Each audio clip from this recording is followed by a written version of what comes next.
안녕하세요. 자미원 한의원의 원장 허정원입니다. 오늘은 불면증이 과연 완전히 신경정신과적인 질환일까? 라는 주제를 가지고 설명을 좀 드려볼까 합니다. 제가 왜 이런 주제를 잡았냐고 하면요, 대부분 불면증 하면은 스트레스라든지 신경을 많이 써서 놀래서 불안해서 나타나는 증상일 거다 라고 생각을 하고, 불면증이 오면 일단은 우리가 흔히 말하는 신경정신과, 요즘은 정신건강의학과라고 얘기하긴 하는데, 그런 이제 신경 관련 심리적인 치료라든지 그런 쪽으로 생각을 많이 하고 그쪽을 많이 가시게 되죠. 근데 과연 정말 완전한 신경정신과적인 질환일까라는 궁금증이 저 나름대로도 생겼고, 그리고 그렇게 생각하시는 분들이 많으신 것 같아 가지고 거기에 대한 답변을 한번 달아볼까 해서 영상을 만들었습니다. 그런 경우가 있어요. 첫 번째로, 스트레스 받는 거 전혀 없다, 자녀들도 다 키웠고 이제 우리끼리, 그러니까 남편이랑 둘이 살고 있는데 스트레스 받는 거 전혀 없어, 경제적인 문제도 전혀 없어, 근데 잠을 못 잔다. 혹은 옛날에 내가 몇 개월 전에, 몇 년 전에 스트레스를 받은 게 있긴 있었어, 근데 지금은 그게 해결이 돼서 그때 스트레스로 인한 불면증은 아닌 것 같은데 잠을 못 자겠다. 그리고 지금보다 더 예민하게 신경을 많이 쓰고 더 스트레스를 받을 때도 많았었는데 그때는 잘 잤다는 거예요. 근데 지금은 그때보다 아주 경미한 스트레스임에도 불구하고 그때는 잘 잤는데 왜 지금은 잠을 못 자냐는 거. 그리고 마지막으로, 불과 며칠 전까지 잘 잤었다라는 거예요. 아무 걱정 없이 잘 잤었는데 어느 날 갑자기 잠이 안 오는데, 흔히 말하는 정신과적인 문제를 찾아보려고 해도 전혀 그런 게 없다라는 거죠. 이런 상황이 만들어지게 되면 당황할 수밖에 없어요. 그죠? 나는 스트레스 받는 게 없는데 왜 잠을 못 잘까? 이렇게 스트레스가 없는 상황, 정신적으로 크게 문제가 없는 상황에서도 불면증은 찾아올 수 있다라는 얘기를 좀 드리고 싶어서 영상을 이제 준비를 하게 된 건데요. 여기서 중요한 개념이 뭐냐면, 스트레스와 불면증이 다이렉트로 원인 결과가 되는 관계일 수도 있는데 중간에 한 놈이 더 낀다라는 것이 중요한 핵심 포인트가 됩니다. 뭐냐면, 스트레스를 받으면 다이렉트로 불면증이 오기도 하지만 때로는 스트레스를 받으면서 몸이 변하고요, 몸이 변하는 게 어떤 역치점을 넘어가게 되면 그게 불면증으로 넘어간다는 개념이죠. 스트레스로 인해서 불면증으로 다이렉트로 가는 경우에는 사실은 급성 불면증일 경우가 많아요. 스트레스 받아서 불면증이 있었는데 며칠 지나니까 스트레스가 줄어들면서 불면증도 같이 없어졌다, 급성 불면증일 경우가 많아요. 근데 대부분이 힘들어 하시는 만성 불면증인 경우에는 스트레스를 받은 다음에 몸이 변합니다. 몸이 변하고 그 변화로 인해서 잠이 안 오는 걸로 넘어오는 거예요. 자, 이 관계를 잘 이해를 하시면 스트레스가 없어도요, 몸이 변화된 상태가 계속 유지가 되면 불면증이 만들어질 수 있다는 거예요. 첫 번째로. 그리고 두 번째로, 불면증이 다시 스트레스로 작용을 하면 이 스트레스가 다시 몸의 변화를 가속화시켜서 다시 잠이 안 올 수도 있다는 거죠. 그리고 세 번째로, 스트레스가 없어도 몸의 변화가 만들어지면 불면증이 올 수 있기 때문에 실제적으로 불면증의 직접적인, 바로 다이렉트가 되는 원인은 스트레스가 아니라 이 몸의 변화라는 겁니다. 그래서 이 몸의 변화를 없애주거나 역지점 이하로 떨어뜨려 주게 되면은 불면증도 함께 없어진다는 개념이죠. 그리고 또 하나 중요한 건 뭐냐면, 이 몸의 변화가 뭔지를 체크를 하고 파악을 해야 되는데, 중요한 핵심이 되는 게, 잠을 못 자는 불면증이 커지면 이 몸의 변화도 함께 커진다는 거죠. 불면증 때문에 스트레스가 커져서 몸의 변화가 더 커지고 다시 불면증으로 넘어가고, 이런 악순환의 관계를 계속 도는 과정에서 몸의 변화도 함께 나빠진다는 거. 그래서 잠을 잘 잘 때는 몰랐었는데 잠을 못 자면서 머리가 아파요, 소화가 안 돼요 등등등 여러 가지 몸의 변화들이 생기잖아요. 사실은 그 변화가 불면증의 원인일 가능성이 높다라는 겁니다. 이 과정 잘 이해를 하셔도 제가 말씀드리고자 하는 부분을 충분히 이해를 하실 수가 있을 텐데요. 조금 디테일하게 들어가서, 그러면 도대체 어떤 몸의 변화가 불면증을 만드는 건가요? 라는 질문이 생길 수도 있겠죠. 조금 러프하게 개괄적으로 설명을 드리면, 이 몸의 변화는 크게 한 5가지 정도가 있을 수 있어요. 첫 번째는 자연스러운 몸의 노화 현상이에요. 아까 처음에 말씀드렸었는데, 옛날에는 스트레스를 이렇게 받아도 잠을 잘 잤었는데 왜 지금 이렇게 스트레스가 없는데도 불구하고 잠을 못 자냐? 아무 이유가 없는데 우리 몸에서 나타나는 자연스러운 노화로 인한 현상도 불면증의 원인이 될 수 있다는 거죠. 그리고 두 번째로 몸이 차가워지는 변화.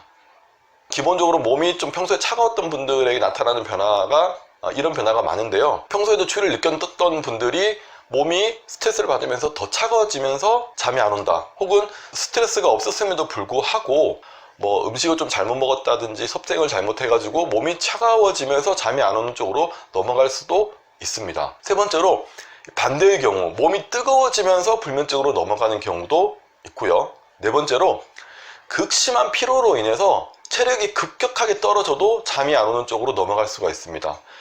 결국 피로라는 것도 우리 몸에서 느끼는 변화이기 때문에 이 변화도 불면증의 원인이 될 수 있습니다. 적당한 피로, 역치점을 넘어가지 않는 피로는 잠을 도와주는 어떤 역할을 할 수 있지만 너무 피곤한 상태가 되면 역치점을 넘어가게 되면 잠을 방해하는 원인이 될 수도 있다는 것도 꼭 명심하셔야 되고요. 마지막으로 과도한 긴장이 너무 오랫동안 이어지면서 만성적인 긴장, 그러니까 나는 긴장을 안 하고 있다고 생각하는데 몸은 계속 긴장을 하고 있는 상태가 되는 이런 변화도 불면증의 원인이 될 수 있습니다. 이런 개괄적인 몸의 변화에서 조금 더 구체적으로 들어가서 설명을 한번 드려볼게요. 첫 번째 말씀드렸던 노화는 누구나 다 아실 거니까 생략하기로 하고요. 두 번째 원인이 되었던 몸이 차가워지는 변화, 구체적으로 어떤 것들이 있는지 몇 가지를 좀 살펴보면요. 첫 번째로 아랫배가 차가워진다, 발이 차가워진다, 그로 인해서 소변을 자주 본다, 그리고 대장이 차가워지면서 배가 자주 아프다, 설사를 자주 한다. 이런 변화들로 인해서 불면증이 나타날 수 있습니다. 그게 왜 불면증이 되지? 충분히 그럴 수 있어요. 가볍게 지나가는 복통 설사라든지 한 번씩 그냥 소변 자주 보는 거는 불면증을 일으키지 않는데 이게 만성적으로 이어지게 되면 몸이 차가워진 걸 인지를 하고 그 차가워진 몸을 다시 따뜻하게 만들기 위해서 몸에서는 반대로 열이 만들어져요. 근데 그 열이 아래쪽으로 가는 게 아니라 위쪽으로 가요. 그래서 흔히 말하는 상열 하한의 상태가 계속 가중이 되면서 이 머리 쪽이 뜨거워짐으로 인해서 불면증이 나타나는 경우가 생길 수 있다는 겁니다. 그리고 두 번째로 몸이 뜨거워진 변화로 인해서 나타나는 불면증의 예를 들어보면요. 이거는 좀 흔하기 때문에 많이들 경험을 하실 텐데 가슴이 답답해요. 가슴이 두근거려요. 머리로 열이 팡팡 올라와요. 갱년기 여성분들 많이 그런 호소를 하시잖아요. 그죠? 몸이 뜨거워지는 거예요. 그게. 그리고 머리가 뜨거워지면서 머리가 아파요. 머리가 지끈거려요. 이명이 생겼어요. 코가 막혀요. 이런 열에 의해서 나타나는 변화들은 거의 본능적으로 불면증을 일으킬 수 있겠구나 라고 느낄 정도의 어떤 변화를 만들어냅니다. 그리고 앞서 말씀드린 것처럼 상열 하한인 경우도 있어요. 이거는 구분을 좀 해야 되는 부분인데 위가 뜨겁다라고 해서 차가운 약으로만 계속 조리를 하시게 되면 여기는 더 차가워져 가지고요. 분명히 찬 약을 썼는데도 불구하고 뜨거운 게 식지가 않는 경우가 있어요. 이런 경우는 반대로 아랫배를 따뜻하게 해주는 약을 써서 불면증을 다스려야 되는 경우도 있습니다. 이거는 구분이 필요하긴 한데 어쨌든 몸이 뜨거워지면서 그런 변화가 불면증을 유발할 수 있다는 거. 세 번째로 극도의 어떤 피곤함이 너무 지나치게 됐을 경우에 내가 이 정도 가지고 피곤한가 싶을 정도의 피로감인데도 불구하고 무기력해요, 우울해요, 밥맛이 없어요, 도저히 아무것도 못 먹겠어요, 먹는 족족이 다 설사로 싸버려요. 이런 체력이 급격하게 떨어지고 느껴지는 어떤 그런 감정적인 변화, 몸의 증상들도 불면증의 원인이 될 수 있는 몸의 변화라는 거. 그리고 네 번째로 어깨, 뒷목, 등, 종아리, 이런 우리 몸이 긴장했을 때 쉽게 굳어지는 근육들이 있습니다. 이런 근육들이 평소답지 않게 많이 아프다, 오랫동안 아프다, 안 없어진다, 이런 통증이 계속 오래되면서 만성적인 긴장이 만들어졌을 때 또 잠이 안 올 수가 있어요. 이거는 스스로 체크가 가능한 겁니다. 잠이 안 오는데 왜 이렇게 어깨가 아프지? 잠이 안 오는데 누우면 뭔가 모르게 불편하게 계속 힘을 주고 있는 듯한 느낌. 이런 경우라고 한다면 근육의 긴장을, 온몸의 긴장을 풀어주는 쪽으로 몸의 변화를 바로 잡아야지 불면증도 치료가 된다라는 겁니다. 보통 불면증을 치료할 때 수면제를 얘기를 하는데 수면제는 흔히 말해서 몸을 바꾸는 게 아니고요. 머리를 순간적으로 일시적으로 전원을 꺼버리는 거예요. 리셋 버튼을 눌러버리는 거거든요. 수면제를 먹으면 여기가 그냥 꺼져버리는 거예요, 머리가. 하지만 아까 말씀드린 이 아래쪽에 몸의 변화는 그대로 남아있다라는 겁니다. 그래서 수면제를 먹고 자면 전원이 꺼지기 때문에 잠이 드는 것 같긴 하지만 원래 불면증의 원인이 되었던 근본적인 어떤 몸의 변화는 그대로 남아있기 때문에 분명히 수면제를 먹고 잠을 잤는데 그 다음날 또 못 자겠고 또 못 자겠고, 그래서 수면제들을 계속 먹어야 되겠다는 생각이 계속 들어오는 거예요.